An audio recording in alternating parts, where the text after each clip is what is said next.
what's wrong with you today. Stop. Stop. We started recording already. Hey, everyone. Hi, it's podcast day at the Cullinanes. Podcast night at the Cullinanes. Are we on? Yeah. You sure? Yeah. Is your mic on? Yeah. All right. So, I look whiter than normal. It's this glare. yeah, I think it's the lights. So, what's been going on around here lately? Been real busy. Yeah. And you had a birthday? Mm-mm. Mm-hmm. Nope. Yep. And what else? Do we have anything interesting to report? Oh, the book. Book's coming out in February, and we're going crazy trying to finish. One of us is. I am, yeah. You're not participating as much as I had hoped, but I never shit wanted to put happens. science in there anyway. I think it's boring. It's not. It's super cool. No, science is boring. Plus, Nobody you're busy cares. with your business stuff. People are far more impressed with opinions in science. Depends on the person. Opinions over fact any day of the week. Just turn on any news channel. Well, that's true. Okay. All right. So we are here to talk about something that you read that I haven't even read yet. But I'm going to probably have quite a bit of good things to say about it, I think. I just feel that way. Yeah. All right. I finished a great book today, but that's not what we're talking about. You think the whole book was great? Because I thought you were feeling like it was up and down. What book? The great book that you just finished. No, I thought it was great. The whole thing. Yeah, I like the whole thing. It's about loving yourself, huh? Yep. Is there anything in there about masturbation? Nope. No masturbation. How do you come full circle on loving yourself then? I think you have your own special version of self-love. It's the same way I love you.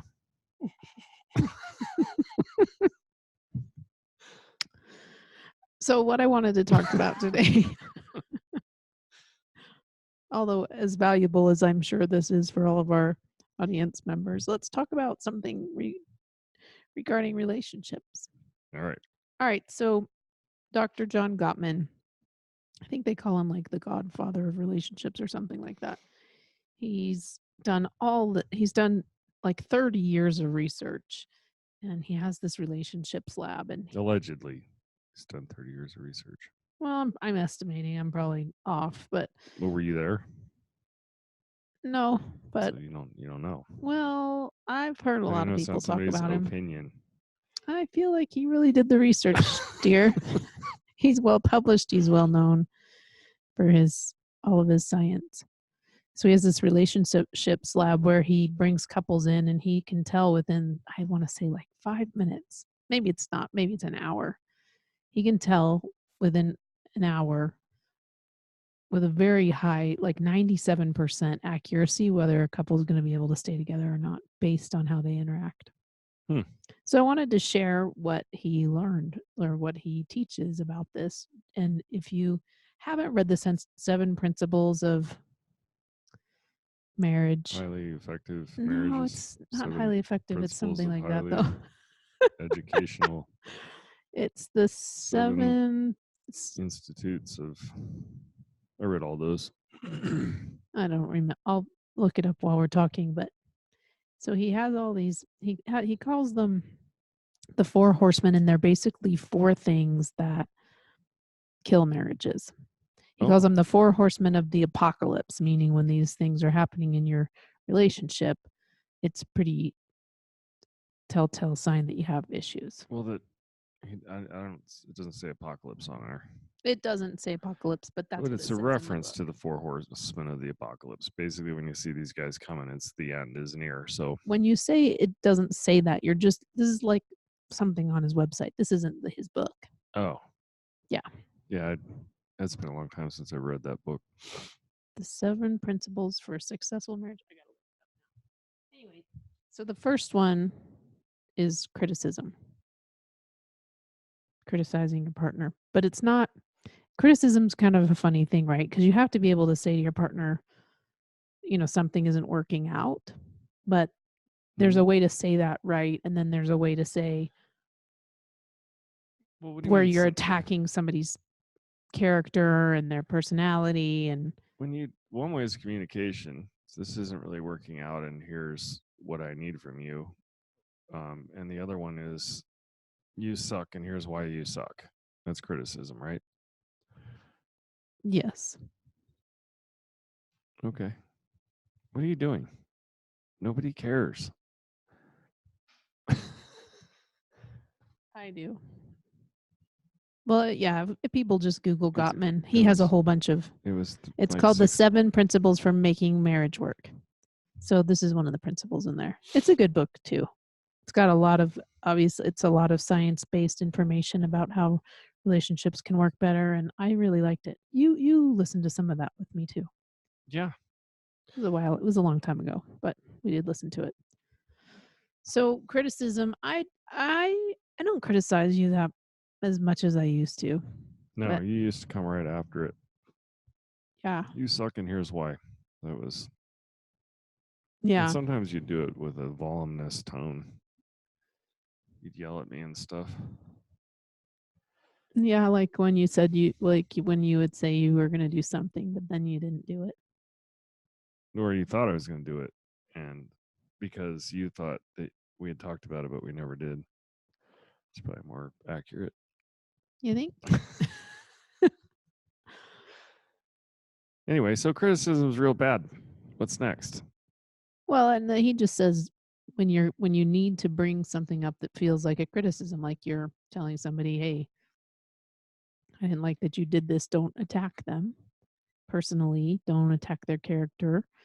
Just state the facts. Like, I thought you were going to do this because it has to do with how or say this or act this way, Well, there's an and you should antidote right be. next to each of these, and the antidote is gentle startup. Do you want to give them the website so they can look at this? Since you're telling everybody that we're cheat. I mean, I can do this from memory, but I brought this up for you. I'm grateful that you brought it up for me because I don't remember any of this. So what he says is the gentle startup or the soft startup when you're trying to tell somebody about something that you want to talk to them about because you're unhappy about it, then you always use I statements, right? Like, Yeah. I feel, instead of saying you didn't, whatever, take the garbage out, you can say, I feel like you told me you were going to take the garbage out. I like it better when you tell me that I'm feeling ignored. I'm feeling like, you know, when you tell me that you're going to do something, it's not as important to you as when you tell other people you're going to do something and it makes me feel bad or something like that. Then I'm like, oh, what do you mean? I was never ever my intention to make you feel bad. I just fucking forgot. I like that but that requires emotional intelligence that some days I don't have. Like, I Well, don't know why I'm upset about it, right? Because taking out the garbage isn't really that big of a deal.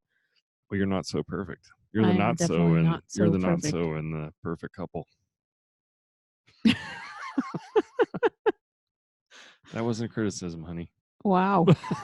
I'm just kidding. Anyways, I know why I forgot about all these because we did kind of read a lot of this book together, but I think I didn't remember these because a lot of times when I read these books, I'm like, oh, I'm already good at all this stuff, so it doesn't retain as well. You actually aren't a big criticizer. You don't criticize me You know often. what's? I think I criticize. So criticism is also judgment, is it not? Hmm.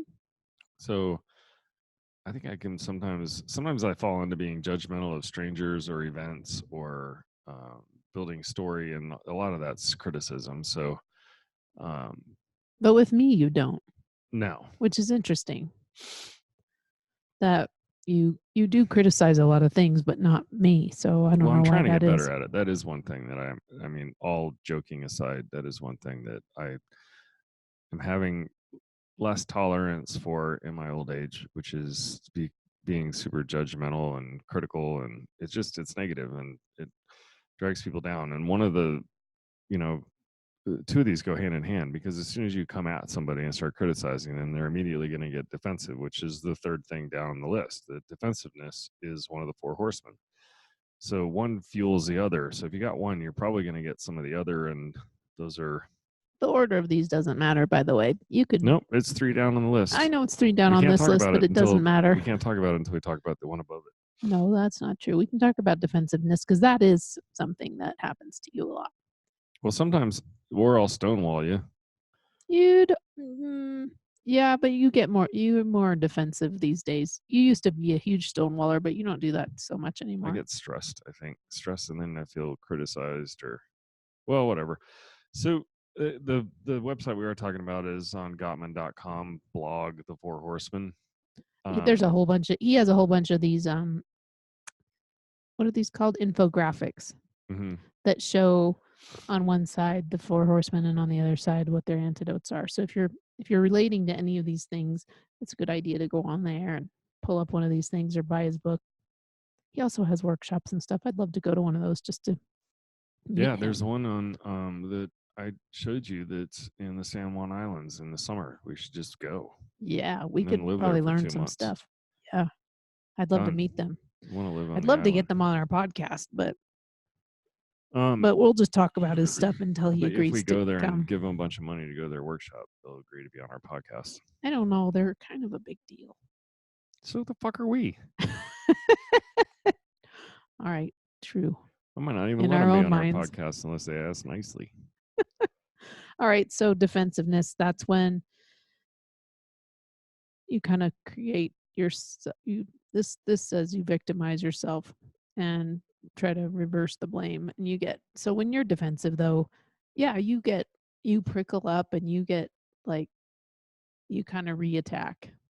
Yeah, defensiveness. If I say something that you don't like, or defensiveness is nothing more than feeling attacked, and it's fight. Basically, there is no flight in defensiveness. It's fighting back. So even though oftentimes when you get defensive, I don't understand why.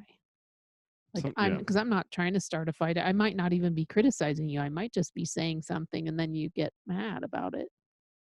Yeah, I just rewrote a bunch of shit in our first chapter of our book about self-love, because everybody keeps making fun of me for not writing enough stuff. Like, Sam's so good, why didn't you just go deeper? We don't really feel like we connected with you, but everybody thinks that Sam's wonderful, and that is not. I haven't heard any of this shit that you're saying right now. I've actually heard this from a couple of people. Most people actually say this. Was it your mother? No. My mom thinks you're awesome. Oh no, my mom actually did say that. She said those exact words, that she didn't think I was as vulnerable as you were. I think that's true. That's a fucking criticism right there, and now I'm feeling defensive. But why? Do you really think that's a criticism? Well, I already know that this is your tone of voice when you get defensive. I already know that you're. How do I word this? I feel like I wrote some good shit out there, and I wrote it in a way that, like, the vulnerability and the going deep on a lot of that stuff, I'll probably need a lot more practice at it. But for being like a, big hairy guy, who's kind of raised in a semi-masculine, somewhat type environment, this is all shit I'm trying to learn. I'm trying to get in touch with my feminine side, and nobody's giving me the grace. I think you're doing a great job, baby. All right. God dang it. Especially like on this last revision, you definitely went a lot deeper and showed more vulnerability. Well, high five. Hey-o. Let's talk about contempt, because this is one thing. Well, let's go back to defensiveness. Nope. I don't want to go back to. Why do you want to go back to defensiveness? Well, because because I want you to tell everybody what the antidote is. Well, it's real easy. Own it. That's our antidote in our book. We call it own it. But take responsibility. Accept your partner's perspective and offer an apology for any wrongdoing. And I actually I've said this on other podcasts, but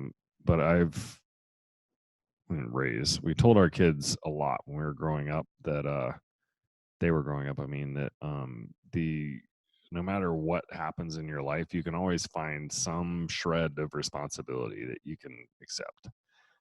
So when it comes to being defensive and attacking, there's definitely something in there that you could own. I guarantee it. I feel like there's a different. I feel like that's an okay antidote. I mean, it makes sense. This is Gottman's antidote. You just I put him up know. on a pedestal. He belongs up there. Don't get me Isn't wrong. his wife a doctor too? Aren't they in this together a They lot? are, yeah, Okay. and they wrote that book together. Yeah. The- So let's put her up there too. I don't yep, want, they're both up there. But I mean, what do you like when you get to, because this assumes that, like, when I'm attacking you, are you going to be? But I'm not even attacking you. If I just say something, like, I feel like this happened just recently. Is this an intervention? No, but I feel like, yeah, maybe it was yesterday when we were talking about the book and like chapters and whatever. Oh, and you got really frustrated with me about the the sex one, and remember how you were writing a new part about. Yeah, I got super freaking vulnerable and wrote a bunch of stuff in there that most guys don't even want to talk about. I'm really proud. And then you're like, maybe, we can just cut it out because you don't have any science, or there was a reason that you didn't want to put it in there. Well, I hadn't envisioned you putting it in this book. I thought it would go in the next book that's more about sex. But you're writing that book. I know, but we can put stuff in there that you wrote too.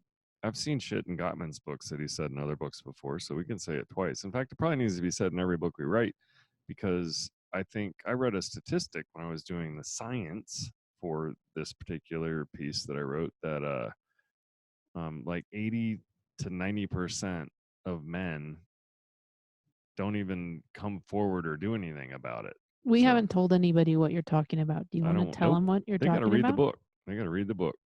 God damn it.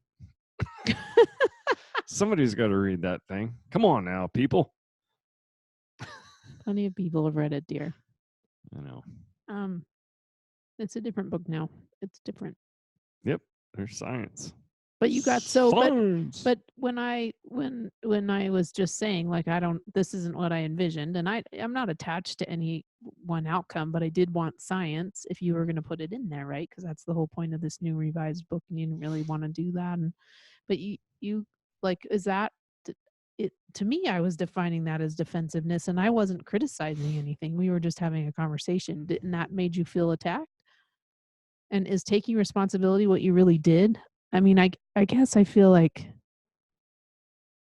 Are you waiting for me to take responsibility for yesterday? No, it's not. No, I'm not waiting for anything. Like, we resolved it. I feel fine about it. I'm just wondering if that's really what you did. Were you like, oh, I take responsibility. Accepting your partner's perspective, like being able to listen to what they're saying without getting too judgmental, and telling yourself stories like probably the story you were telling yourself, I would guess, is she doesn't like it. She doesn't think it's good enough for this book, and she doesn't. Yeah. So a lot of defensiveness comes with hearing the most negative thing or building a story into something really negative when it may have never even come across the table at you that way. So Yeah, this would be a good example of that. But I do remember saying something along the lines of, sorry, I got defensive, but this is, and I gave you an explanation of what I was thinking, and why I went there. Now, and I said I was sorry I got defensive. You did. I'm just wondering. Yeah. So if I say I'm sorry I got defensive, that's taking responsibility. Okay. It's interesting because I guess when I read that, I'm kind of not just thinking about taking responsibility for the defensiveness, but taking responsibility for whatever's happening in the conversation. Yeah. So that's going a little deeper, because not every conversation is that deep. There's a lot of conversations where a statement is made and somebody takes it very negatively and gets super defensive, and then somebody else backs up and says, whoa, hang on, all I was saying was this, I don't know where, and you're like, oh my God, I'm so sorry, I thought you meant this, and I'm sorry that I jumped on you know what I mean? So it doesn't really have anything to a lot of times it doesn't have anything to do with a deeper meaning or an underlying acceptance of responsibility, anything more than just apologizing for being defensive. Okay. Yeah, you're right. I was trying to make it deeper than that. Yeah, and there's probably times where you need to peel back a couple layers there and say, where do you think that defensiveness came from?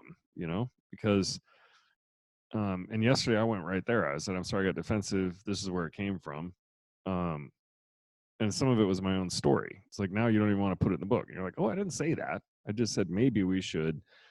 And I think it's really good yeah, the truth is, I think it's great content. I think it needs to be said, and I think it needs to be said again and again. But we're backed up to a deadline where we're trying to get this book out. I It already just said got it. written yesterday. Now we have a science part. Anyway. There's the science part I'm looking up now. Doesn't have anything to do with that, does it? I'm almost done. It's all good. All right, let's move on because we've been talking a lot about something we're not going to shed any more light on. Let's move on to another horseman. Contempt. You could be a horseman tonight, honey. What do you think about that? I'm going to be a horsewoman. Do a little reverse You cowgirl. can be the horse. Yeah. All right. Where were we? Contempt. This isn't something that's in our relationship. But it used to be. Like, I remember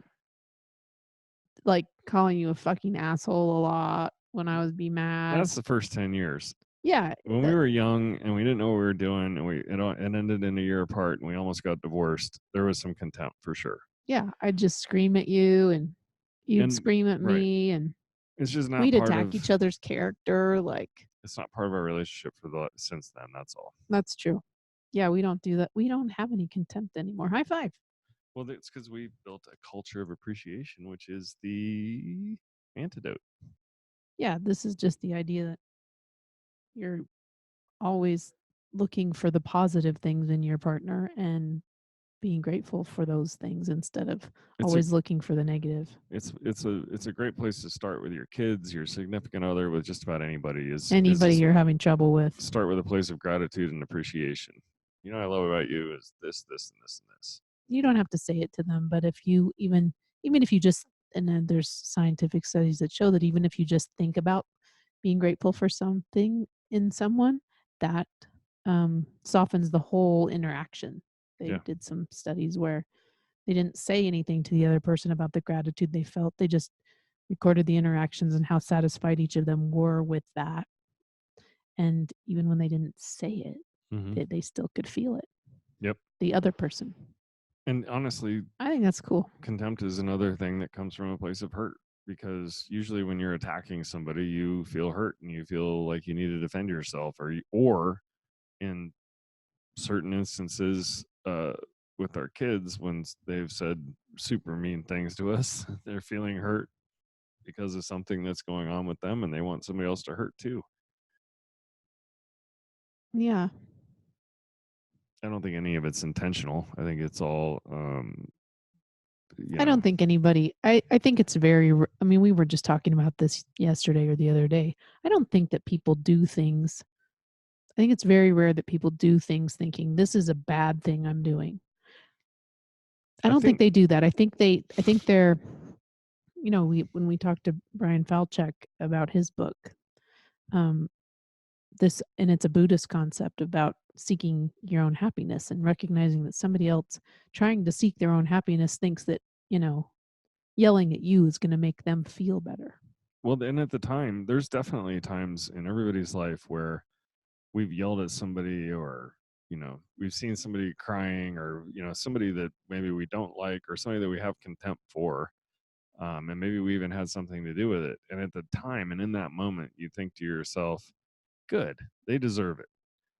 But every single time later, at some point after that moment, there's a moment where, or not a moment, probably for the rest of the moments afterwards, after you have that first one, oh my gosh, this is so inarticulate, but where you feel bad about it, and then you feel sorry for them, or you might feel bad about your role in it, Yeah, I think that's probably true. And the last one, stonewalling. So it's an interesting statistic, and I'm probably off by a few numbers because I never really memorized the whole thing, but it's something like 85% of stonewallers are men. And if women are stonewalling, it's a good indicator that you're headed towards divorce, believe it or not. So stonewalling is when you shut down. Conflict arises and you just shut down. You don't, some people call it the silent treatment. You never talk about it. You just walk away and you don't bring it up again, and you try to avoid the subject at all costs. Yeah, so this one's a little bit tricky because There's s- a there well, it is tricky. the antidote to stonewalling is called physiological self-soothing, which says take a break and spend that time doing something soothing and distracting. So on one side, you're putting up a wall and you're just refusing to interact, and on the other side, you're still taking a break. Well, this is what, these are my timeouts. I have to do this all the time. I do Not too. anymore, but I don't really have to take timeouts anymore too often, but There's back in been the day. there have been times in our marriage where you call it you call me somebody you call it shutting down. You're just shutting down, and I've done that. I'm like I'm refusing to talk to you about this anymore. But I don't think that was stonewalling because I'm wide open to talk about it again, just not in that moment when tempers, you know, That isn't when you're not when but when you say anymore, that you don't mean ever again. What you were saying was, right now, we're not going to talk about this now. We're too both too emotional. emotional. That's not stonewalling. Stonewalling is where you don't say anything, you just shut down and you never talk about it again. So it is tricky because Is it pouting stonewalling? Because I used to be a good pouter, remember? yeah, that's totally stonewalling. Well, it's not. It's pouting. Yeah, but if you don't talk about it, if you just pout and never I would have been say what happy to the talk issue about it, but is, you never asked me what was wrong. yeah, but that's not my Or when you did responsibility. ask me what was wrong, you didn't ask me right. Not my Just responsibility. huh? Nope. If I I'm was not in pouting, it charge. was always your fault. I'm Otherwise, it wouldn't have been pouting. I am not responsible for your pouting. I refuse to take responsibility for any of your emotions. Yeah. So back in the I day, can't even handle my own. we're going back to the first 10 years. I was a good pouter. It could be stonewalling depending on how you handle it. And a lot of men do this. A lot of men don't know how to engage when they get flooded with, all these the fight or flight takes over, and what you got to do is say, hey, I need a timeout, or I need to take a break, and then but you got to come back to it, because if you don't come back to it, that thing's just going to get bigger and bigger, whatever it is. Yep. Or just resurface. You can build that wall up, but it just goes over it every time and shows up again. So here's that statistic you just read about stonewalling, or you Hmm. just regurgitated or remembered. I'll bet you got it from Gottman himself, because Yeah, otherwise it no, wouldn't it's be on from the Gottman. list. No, it's from Gottman. It might not be 85, maybe it's 80, maybe it's 82. It's somewhere in the But what's the percentage of when you say when women do it, then what's then is there a percentage chance that it'll end in divorce? I mean, it might be on that I list didn't just read the because. percentage chance. It just said it was a when women do it, it's a bigger problem, and that it's and it indicates there's a serious issue, and um, is kind of one of those things where it indicates you might be headed towards divorce, because Yeah. women So are more communicative. We're more. I mean, again, like, we're generalizing, but so I stonewalling isn't something culturally that's not acceptable for women to do. agreed. Um, it's definitely not acceptable. Well, Just none of kidding. this shit's acceptable. I know. But I was gonna say that I think it's on this list because if if if you see a woman doing it, it's a major indicator that they're headed for Splitsville. So, but if 85% or whatever that number is of men do it, I don't know that a guy that's proficient at stonewalling, if it's a high. I mean, if that's the only one of these four, I'd be curious to see the numbers on. Well, let's talk about overall antidotes, because the other thing Gottman says is, all right, you might have all these four horsemen in your marriage. It's possible. But these are the worst behaviors that deteriorate relationships. But what he says is, um, for every one negative interaction that you have, right, where one of these horsemen shows up, as long as you're having 5 good ones to every one bad one, you're probably going to make it. And it also has to do with how you recover. So, for example, we could be in the middle of an argument and you'll say something funny, right? And we'll both laugh. And then it lightens the mood, and then we kind of can recover from whatever that negative interaction was and keep going, right? Well, sometimes in couples, someone will try to recover by saying something funny, and the other partner never reciprocates that or doesn't understand that recovery attempt. I mean, and it could be anything. Like we use humor a lot, or touching, just anything where you're trying to reconnect with them, even though you're, fighting. So those recovery attempts are also pretty important according to Gottman. But I read something else that I loved, and it was a study that was done back in the 70s. And this guy did this experiment where he tried to figure out, how, again, like, how do you recover from fights? And what he found, and I can't remember exactly how the experiments went. It might have been through, yeah, I can't remember how the experiment went, but basically the outcome was, as long as you have sex twice as much as you fight. So instead of 5-1, sex is 2-1.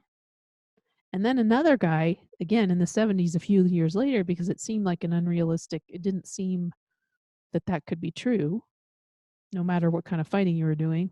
Another guy did the same experiment and found the exact same results. So I feel like it's pretty solid when you have two different scientists saying that same thing. I haven't seen any other people talk about it, and I haven't seen any other. Doesn't mean they're not out there. It just means in my research I haven't seen it. Other experiments like that, but it seems like a really reckless statistic. I like it. Well, I mean, I can see the first 10 years of me thinking, if Sam buys into this one, I'm just going to pick a fight with her and be like, oh, now you got to bone me twice. Wow, I never thought of it like that. Yeah, this is before just say yes. I had to get creative. Oh my God! Talk about twisting something that I thought was awesome into now that is awful. It's a reckless statistic. I'm telling you, woman, you got to be careful what you put out there. Well, I still like it for us. I still like it for people that, I don't know. It contributes to my just say yes. Yeah. Crusade. Well, why would anybody fight if they're just saying yes? Well, we fight still. Yeah, we do. No. Yeah, we argued yesterday. We didn't argue yesterday. I got defensive for a minute. That's not arguing. It isn't? Well, no. Oh. We argue. No, we don't. We're arguing right now. No, we're not. All right. On that note, do you have anything else you want to say about these principles, these 4 horsemen? Nope, just more tools for the old quiver, or more tools for the shed, more arrows for the quiver. What's the quiver? Quiver's what you put your arrows in. Oh. And then you just like the little bag on your back? Yeah, the little round thing. Picture Robin Hood, and he's pulling arrows out of that thing in his back. That's where I went to Robin Hood. I thought that's what you were. I thought the quiver, for some reason, was like the feathers at the end. You've always been more of a swordsman anyway. Totally. Right. Till next time. See y'all. Bye.